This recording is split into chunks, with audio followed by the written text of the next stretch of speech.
It's first from the Championship last season against second place from the Championship last season in what is going to be a huge game near the bottom of the Premier League table. It's Ipswich Town versus Leicester City. It's been a long time since this happened in the Premier League, but we're going to see it on Saturday.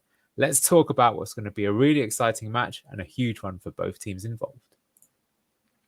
Let's start with the table, and just to kind of reclassify about how important a game this is, you can see that both teams, I think we both expected them to struggle. A very tough Premier League.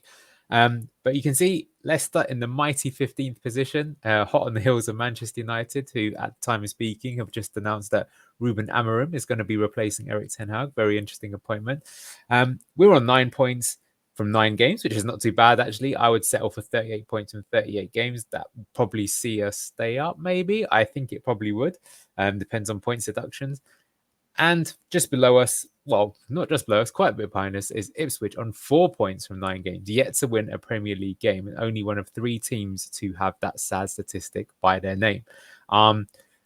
We know they're a good team, but they've definitely struggled a bit coming up, which I don't think is surprising given that they still have some members of their squad that were with them from League One. They've definitely been giving it a go. They've managed to get 4 draws so far, but have yet to get that first win, whereas luckily we've got 2. But yeah, we've got a 5-point gap on them, which kind of shows that I think if we can keep that 5-point gap at the end of the game, that would be pretty good for us. If we were to win, they're going to be staring into the abyss, I think, and it'll be very hard for them to stay up. You can already see they have an 8-point lead over Southampton. I would be pretty surprised if they were able to catch us this season. Let's have a look at some of Ipswich's recent form, and they've been involved in some bonkers games and some pretty demoralising ones as well. Here was their game against Brentford on a weekend. Absolutely crazy game. Ipswich were 2-0 up in this game, looking on track to get their first win of the season. They end up losing 4-3, and that's despite actually going down to 10 men, equalising to get back to 3-3, conceding a goal in the 97th minute, and then hitting the post in the 98th minute with Liam Delap. So crazy game. But, you know, if you look at the stats there, you can see that they had an XG of 4.1 against them. Now, I know they did lose a man, but that was about midway through the second half. So I think it shows you, and we're going to see this as a recurring theme of Ipswich, is that they give the opposition a lot of opportunities. And though they got 3 goals, you can see that the XG means that they basically hit some goals that they probably shouldn't have. So tricky to say, but I mean, they're still a good team. But yeah, they're giving away a lot of opportunities. Although I have to say that watching this game, I think they were a lot better than they had been in some of the other games that I'm going to go through. And I think they will take some hope from this, despite having a fairly horrible end to the game. Now, the previous game to this is the one that I think was probably their worst performance of the season.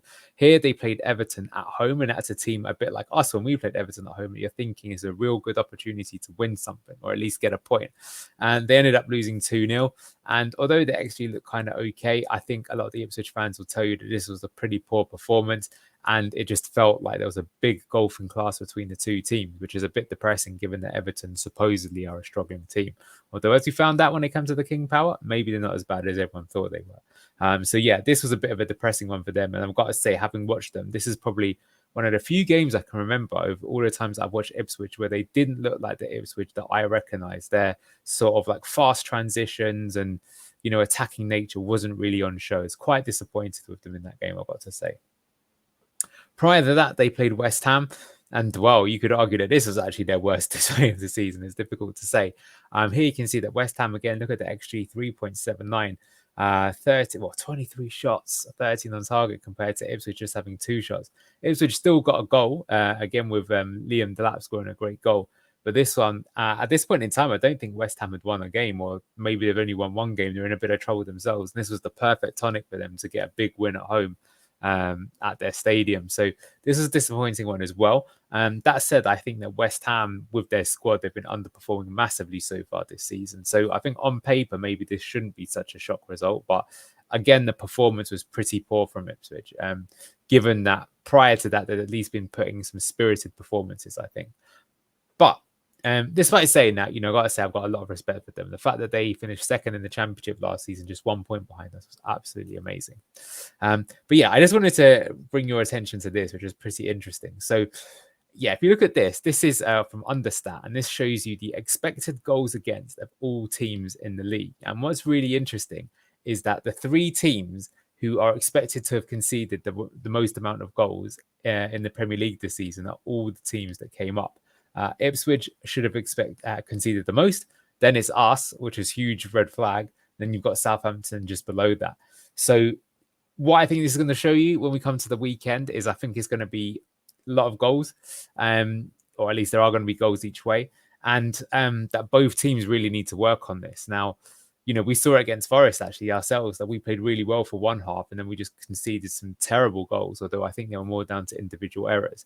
Ipswich, if you remember from last season, they were known for getting these crazy last-minute equalizers and winners. They did it so often. They did it twice, in fact, to us, right? Getting goals in the last 10 minutes. And what I think the big difference for them is that this season, they're just not getting away with it. Last season, their squad, which to be fair to me, you got to say, was still not as good as many squads in the Championship in the top six. They still had enough to kind of get over the line. But this time round, given the sort of people that they've got, I think they're finding that ruthless nature of the Premier League to be really hard for them. And let's say that Brentford game, maybe last year in the Championship, they do get a point or even win it. But in the Premier League, it's going the other way. And that's, making this big goal from points. And I do wonder if it's something that they're going to look at to address about being so open. Or are they just going to say, look, we're going to get a bit of a hammering to begin with, but once our new players get used to the system, we will start picking up points. It'll be interesting to see. So let's talk about the main man in charge at Ipswich, one of the best upcoming managers in world football, not just in British football, which is Kieran McKenna. Used to be the assistant manager, or maybe was just a coach at Manchester United.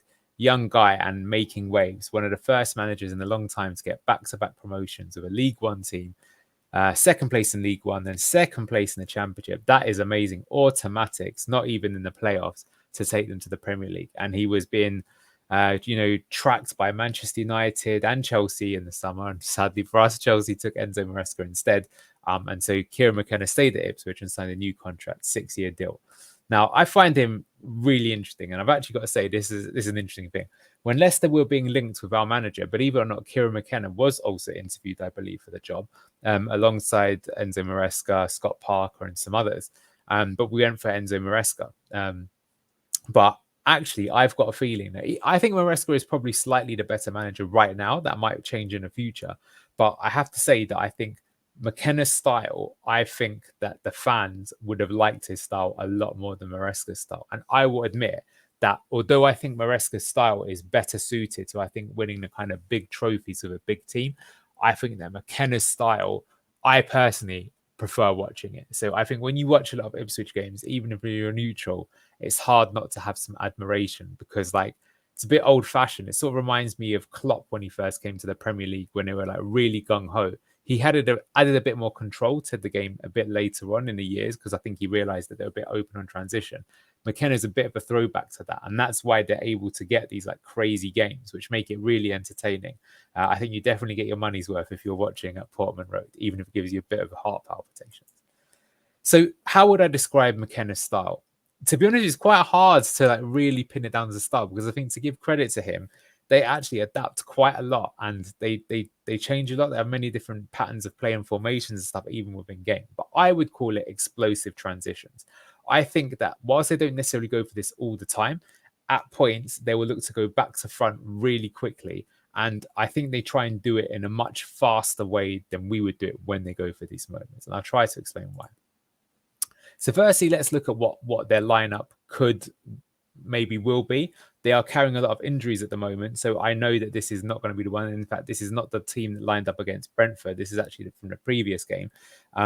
Because Hutchinson, for example, didn't play and Delap even just came off the bench rather than starting. But I think that, they'll play something like this. So you got Liam Delap up front. You got Amari Hutchinson. Now, what's interesting is that last season he was playing on the right wing for Ipswich, but this season he's being tried more as the 10. And on the right-hand side, they've been trying a few players, but Wes Burns has been playing on, sometimes it's Connor Chaplin. You've got Jack Clark, who is a really good player for Sunderland last season. He was signed by Ipswich in the summer, and he's been playing a bit there. You got Calvin Phillips, of course, was a bit of a, big signing for them, only on loan from Man City, but still kind of interesting. Before they had Massimo Luongo, who was with them from the League One days. So now they've got a serious upgrade there in Phillips. You got Sam Morsey, who I think is really underrated, but I would sort of describe him as the Egyptian Harry Winks. He's pivotal to the way that they play. I haven't actually put him in my analysis for today, but he's hugely important to them. He was actually out injured for their last game, and I think that really didn't help them. So that's big for them. I think if they miss him, they're in big trouble, because I think he represents Ipswich on the pitch more than any other player. And then you've got at the back, they actually signed Jacob Greaves, left-sided centre-back from Hull. I actually think we should have gone for this player, given that he's left-footed. So I think he's decent, but maybe struggling a bit in the Premier League. They signed Dara O'Shea from Burnley. They got Ben Johnson, who I think is a academy product. I'm not too familiar with him, but I do remember he played some games in the Championship. You got Leif Davis, who we're going to cover in just a moment. And they signed Muric, also from Burnley, who's interesting, who's good with his feet, but is known to drop a clanger or two, including a few already this season. But yeah, otherwise you can recognise some phases from the Championship, but you can see that they've signed quite a lot of players and have upgraded to try and be competitive in the Premier League. Now, the big thing with Ipswich is, although they start this way, that's not really how they play. How they really play, a bit similar to Leicester, is a kind of 3-2-4-1, but it's a bit different. Leif Davis starts as a fullback, but pushes up to essentially become a winger. And then Calvin Phillips will kind of take up this kind of strange position where it's not quite a double pivot, but basically he drifts out slightly to the left, because if Leif Davis is to lose the ball, to try and protect them a little bit on the flank here. Now, you might be thinking this sounds a bit familiar, and that's because it should be. This is actually kind of similar to what Steve Cooper's attempted system was earlier in the season, except we do it on the other side of James Justin, with like a fullback essentially joining attack as a winger. And then you can see in this case, Jack Clark, who started as the winger here, moves in to become a number 10. And what I'd say is very interesting is, a bit like us, Ipswich too have found similar weaknesses in the way that they play, because they're doing this, because you've got this lopsided system that inherently creates some weaknesses. Now, they tried to address that with Calvin Phillips, who on paper should be a good player because he's CDM, but given that he's kind of off form and maybe not the most mobile, basically, I think they've encountered similar problems themselves. But it's very interesting to see that, like, why, Cooper maybe have gone for the system he has, because there was a very good kind of proof of concept of it in Ipswich. And Ipswich have begun it to work amazingly well over the last 2 seasons, albeit in the lower leagues of English football. So let's talk a little bit about how Ipswich build up, which is interesting. Now, this is actually different to the way that we would do it. So they will start in their kind of 4-2-3-1. But what you'll notice is that rather than sort of going into this back three shape straight away, they will only do that when they push up the pitch. So actually in this phase of play, you'll see that their fullbacks push right up to the sides there to stretch the game and try and drag the wingers with them. Here they've got a box midfield and they're trying to sort of find the ball here. But what they will do as they build up is they try and concentrate the ball into either one side of the pitch or the other. And a bit like what we do with Leicester and Maresca, they're also trying to provoke the press. So they're trying to get players to come towards them, make the jump, as you would call it, from their starting positions to make some space. But because they try and pin play down one side, what that will allow them to do, and you might remember this famous goal that Wes Burns scored, this amazing Trivela goal last season for Ipswich. It was probably the Championship goal of the season. Is here you can see that Amari Hutchinson, who in this season he was playing more as the right-sided 10 rather than the central one, he's drifted here to the right-hand side. He's received the ball, and because they've compacted play one side, he can then go for this switch pass, and he plays it to Leif Davis. And this shot is almost hard to believe, because there's no one in this picture. The nearest person to him is the referee. So that's how much they've compacted the game. And this has given him literally the freedom of East Anglia to run around and do what he wants.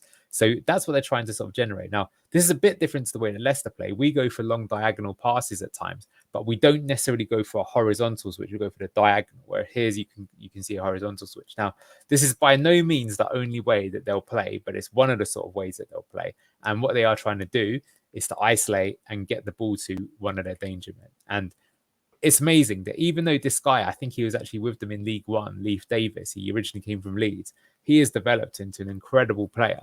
And given that England are kind of weak at left back, it will be interesting to see if he actually gets into the team in that position. I think he's got a chance. Now, I think he had something like 17 assists last season, despite nominally starting at left back, which is absolutely absurd. So that really shows you how much of attacking output he's got. And yeah, they're trying to isolate him like this. And we know he starts at left back, but not really. He's a left winger, but he's got the end products to back it up. So Here you can see in low build-up as well, you can see that he's one of the players that's drifted out to the left-hand side. They're making this kind of shape here. They're trying to pass the ball around themselves, try and provoke the opposition into trying to press them. He's up against Hull. But you can also see that then in this shape here, you can see that they've got the kind of 4 at the back. But you'll see that when they get to the middle of the park, well, now you'll see a shape that's like very familiar to us as Leicester fans, which is like a 3-2-4-1.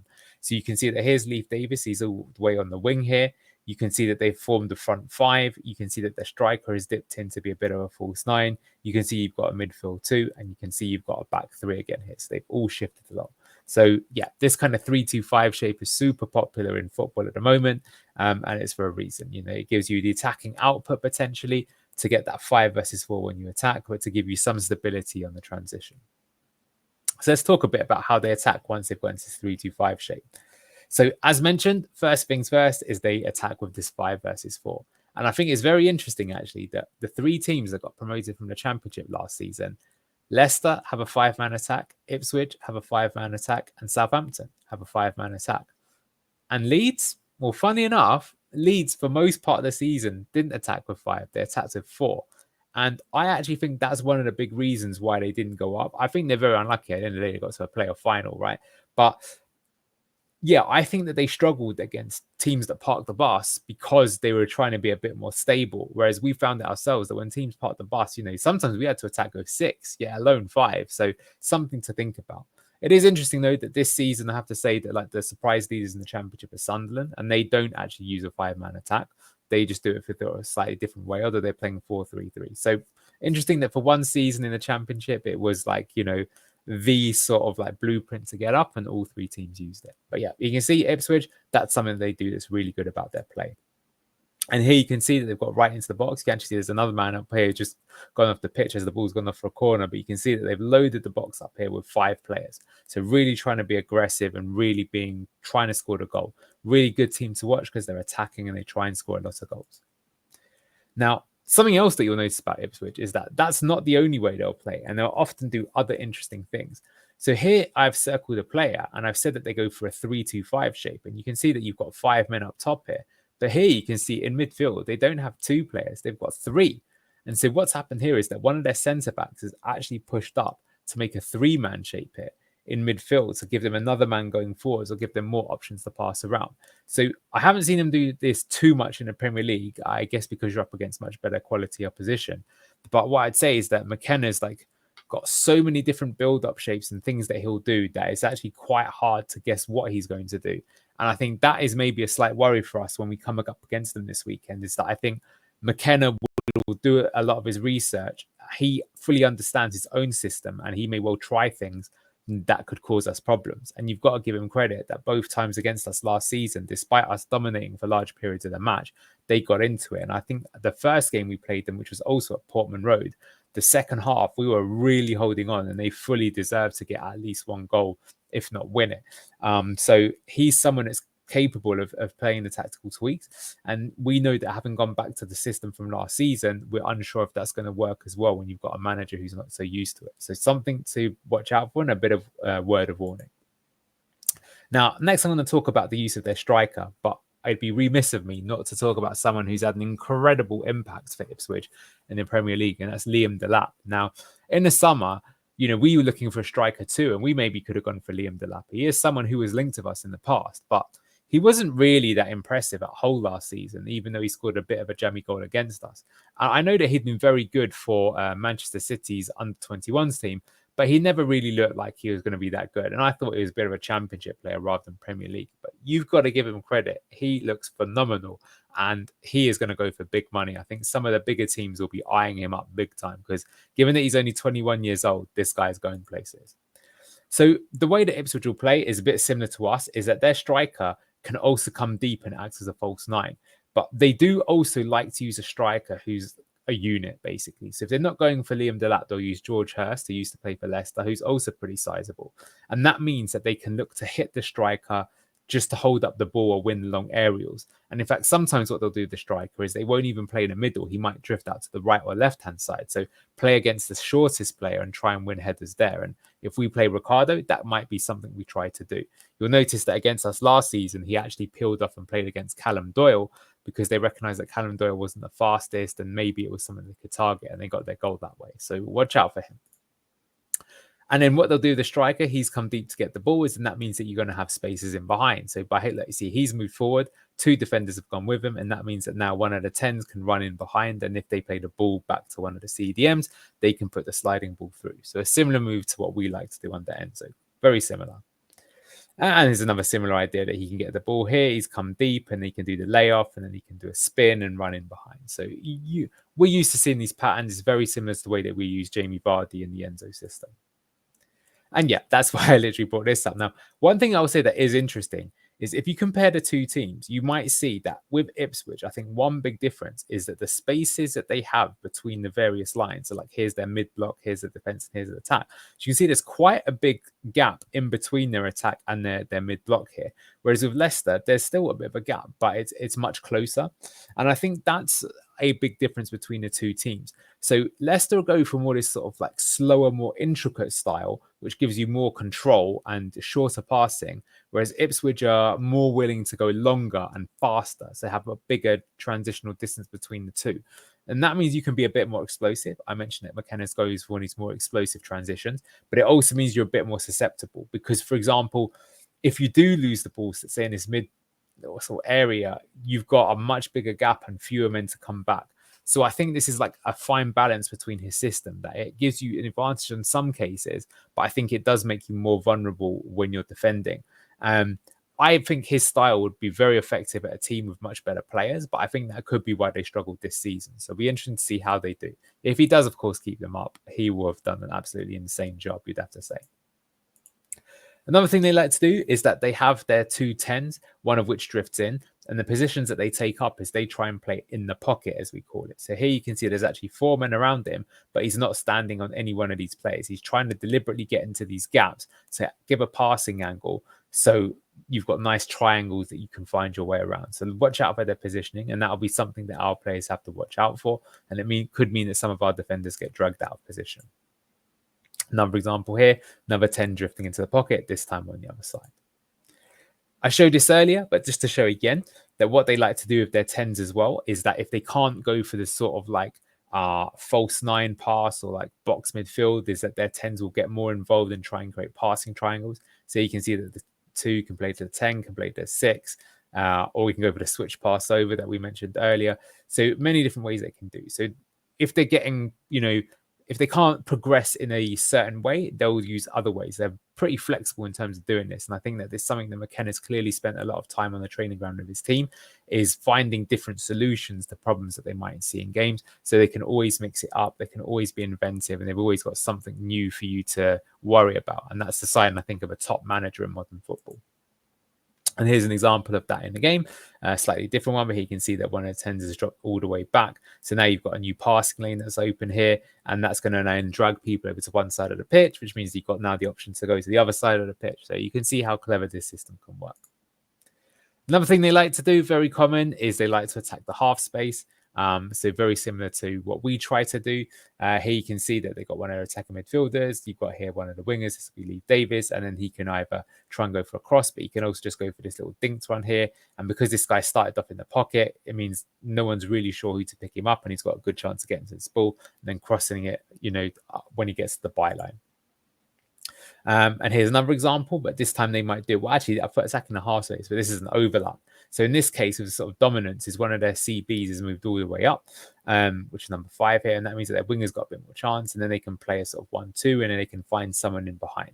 Now, this is more against teams that part the bus, and this is the sort of thing that we often did actually with either Justin or Fast last season. But again, it shows you the versatility that they have when they decide to play this way. So that's a good example of how Ipswich want to attack. But I wanted to use this opportunity actually to throw in something here. And I want to give a shout out to Brooklyn G or Brookline G. I don't know how you say it. Maybe you can tell me in the comments. Who had a really good comment the last time we did a call-in, myself and Locks, on the call-in show. And he said, can you talk about Buonanotte? He said, and I totally agree with him, that I think Buonanotte is too used to playing as a 10. And that means he's playing centrally a lot, rather than playing as a box crashing 8 in the Enzo system. And he's playing a bit hero ball, trying to sort of make everything happen himself rather than relying upon the system, which he needs to get better understanding of to make the whole team function a bit better. And I 100% agreed with him. And I said, okay, this is something that I would look at the next time I did something like this. So here we go. And yeah, I'm going to give some examples of what it is. And I think the reason I'm bringing it up here is I've just given you some examples of how Ipswich really constructively use their 10s and where we could learn a little bit of it in our system. So here was against Forest, and this was a sort of raid that we quite often do. So you've got Fatawu on the ball, and what we're seeing here is Ndidi one of the box crashers, and he's going to make this run into the half space, a bit similar to how Ipswich did it. And this means that Fatawu can do many things. He can either drive down the line himself, and Ndidi can just sort of hold the position. He can cut inside and have a shot, or maybe try and find Mavididi on the other side, or he can dribble with the ball and be more direct and run into the box. So this all looks good. But you can see here that we've got 4 men here, and we're supposed to be attacking with 5. So who I'm circling here is Buonanotte. So where's he standing? And this is the incorrect position. Where I want to see Buonanotte standing in this particular attack is he needs to be standing there. Right, and now you've got the complete line. And what that would mean is that would make it more dangerous, because then for Fatawu, he's got another option he could go for. He could either go for the back post cross, or like Buonanotte can cut in or cut back for a cutback. It just gives you another attacking position. So this is something that we need to work on, that when we attack as a unit in this 5-man shape. And in fact, this one's a bit naughty from Ndidi here as well, because Ndidi actually started as the left-sided 10 and Buonanotte was supposed to be here. So sometimes they were getting their wires crossed. Here's another example. So this actually led to our goal. So fair enough, maybe it didn't matter too much. And Vardy scored this. And here's Harry Winks, who's made like a box crashing run, and he's going to play the ball across here. And I've said that he can either find Vardy or he could even find Fatawu, which might even be the better pass, as he's totally free. And here I've circled Buonanotte. But again, where I would actually like him to see him here is again in this inside channel for the 8. This is where I feel he should be. And instead, you can see that because he's used to being the number 10, he's literally playing in the number 10 position. So I'd want to see him here. Now, here you've got Ndidi here, but this is actually an acceptable position for Ndidi because Winks has basically taken his position. They've rotated. And in this case, Winks is playing Ndidi is playing where Winks would be, and Winks is playing where Ndidi would be. And that's absolutely fine as long as the person that you rotated with is taking up the position that you previously vacated. And in fact, that can actually be a brilliant way in modern football to cause teams problems, because then you don't really know who to go with, and it makes you think, do I man mark or do I go with someone else? It's a very complex thing to get right, but teams that can make effective use of rotations are especially effective in modern football. And here's another one. Now, this one, Forest didn't score from, but they almost did. It broke to Callum Hudson-Odoi, who almost scored. And this is a big problem. This is actually the big one that we need to fix. This is in our build-up shape. So I mentioned how when Ipswich play, when their number 10s get involved into play, they would be much wider to allow for more passing triangles. And instead, you can see how narrow he's got here. And the problem is this means that we've got 3 players all standing way too close to one another. And there's not much good that we can really come from here. And this is already a point where Forest were starting to try and attack our double pivot to prevent us from building up. And what I'd basically say is compare his position to where Ndidi is. So, yeah, what I've shown here is he tries to play the pass to Ricardo, but it means that Forest can rob him, and it means they can start to counter-attack. And what I'd rather see is I want to see him here instead, in line with Ndidi and much further out. And you can see that you've created more of an angle here. It's hard to make out. We've also got Mavididi here. So this means that between the two of them, you can basically spread the pitch as wide as possible, and it's all about passing angles. So here, there is no passing angle. This is a suicidal. I mean, maybe you could also blame Fast that he shouldn't play the ball here. He should probably look for Mavididi instead. We want to avoid this. So he's got to keep the spaces, and it's not just the space, but it's also the distance. So he shouldn't be in line with these two either. These front 5 in general, they want to be keeping more or less in shape or understand the relationships between them so that they're always forming the right angles. So this is something that the team needs to work on, and it needs to be mirrored between both Buonanotte and whoever this other box crashing player is. In this game, it was Ndidi. So, okay, that's a nice little sort of tangent. Let's just quickly go back to Ipswich. So let's talk about how they defend. So this is when they would lose the ball. They'll normally try and press the ball high up. But what you'll notice they also try to do is that you can see here that they've actually sort of tilted a little bit more towards the right-hand side. So this is kind of clever. So basically, because they know they're going to have this glaring hole of Leif Davis is pushed all the way up, and this means that if you play the ball in here, even if Calvin Phillips drops back a bit, he's going to get tired. This is what happened to James Justin. So what they try and do when they press is they actually try and press the opposition to make them go down the opposite side to where Leif Davis is, which is kind of clever, because then that means that he's got more time to get back and he's not going to be exposed one-on-one as often. Now, as mentioned, this hasn't worked for them so well this season, but it's the sort of thing that they like to do. You can also say that they get to their sort of low build-up phase, they just play a regular 4-4-2. So you got 4 at the back, 4 here, and a 2 up top. So again, as I say, almost all teams in the Premier League these days do defend in the 4-4-2 shape. But what I would say is this is a really good 4-4-2 shape, because look at the distance between the striker and the left back here, or the centre backs here. Wow, that's maybe 15 meters. So this is super. Look just how compacted the game is. It's all being played in this space. That's going to make it very difficult to get through and create opportunities. Yes, you can do it, but even the top teams will struggle against that. Now, what I'd say is where they're struggling is that they're not getting into this sort of 4-4-2 shape that often, because the bigger gaps that they have in their teams, when they're caught on transition, they're not even having time to set themselves back in their shape.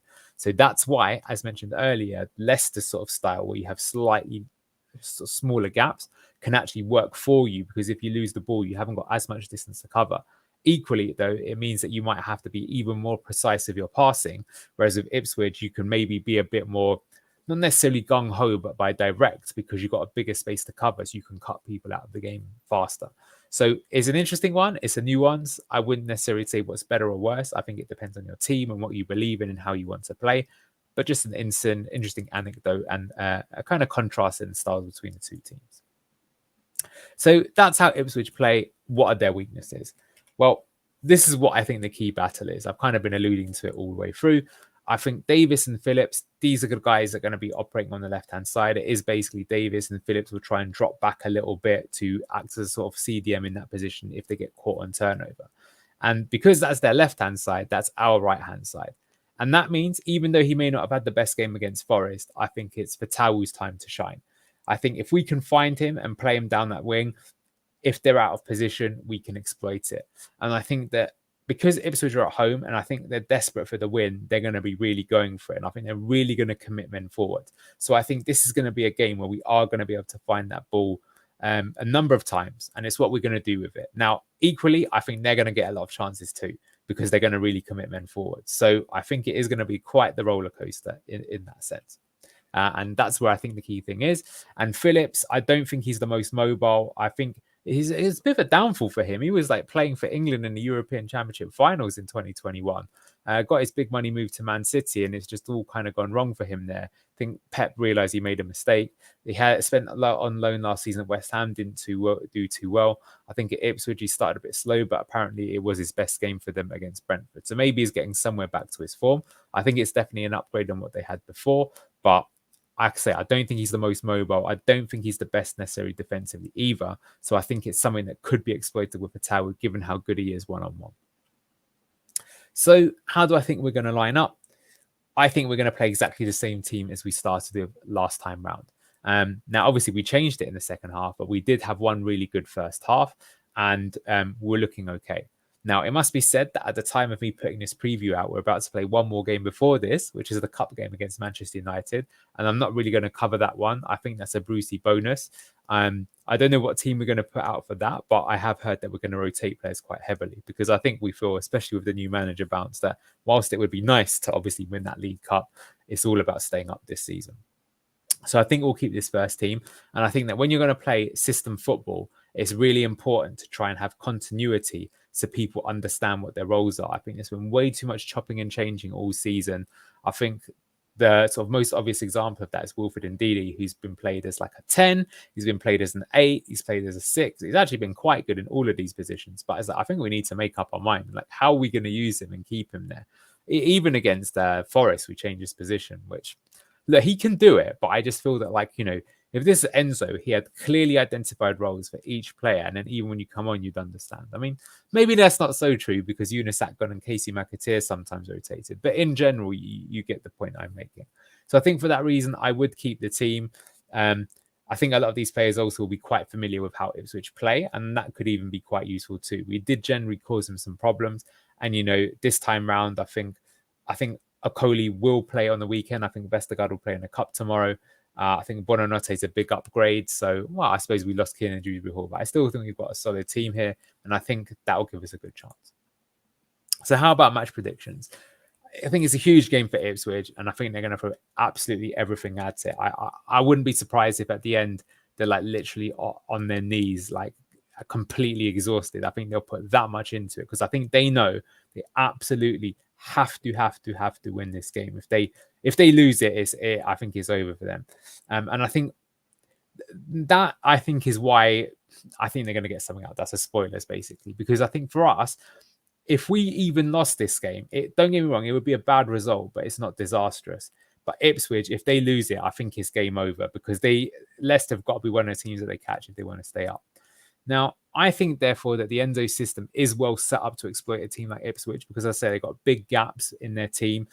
They can be good going forwards, but generally, we're quite good at controlling the game. I do think that at times against Ipswich, it was interesting how there were some periods where they couldn't lay a glove on us, but then to be fair, there were times where we were completely against the ropes. I think that's sort of the thing that we've got to be careful of is that like this could be a boxing match where like we're in control for like 2/3 of the match, but then we let our guard down once and all of a sudden they get us with a 1-2 combo. So we've got to be careful of that. And, you know, what I would say is that both teams this season have been making a lot of individual errors. Some of those errors have been because of the way that they play, like leaving players one-on-one. But, you know, we saw what we did against Forest. We made at least 2 stupid schoolboy errors that led to goals. And if you're going to keep doing that, you're going to get killed in the Premier League. Now, what I'd say is that last time round, I think Ipswich had 3 or 4 players that started for them in League One playing in the Premier League. So on paper, that should mean they're more likely to do it than us. But, you know, we still have culprits that are with us there. So I think all that said, I'm going to be somewhat positive. I think I've got 1-1 here. Do you know what? Thinking about it, I might change that to 2-2. I think there will be a lot of goals in this. And like I say, it could go any way. To be honest, if you no result would surprise me. I think it depends on who turns up there. But I think for us, the key is we have to focus and we have to concentrate a lot.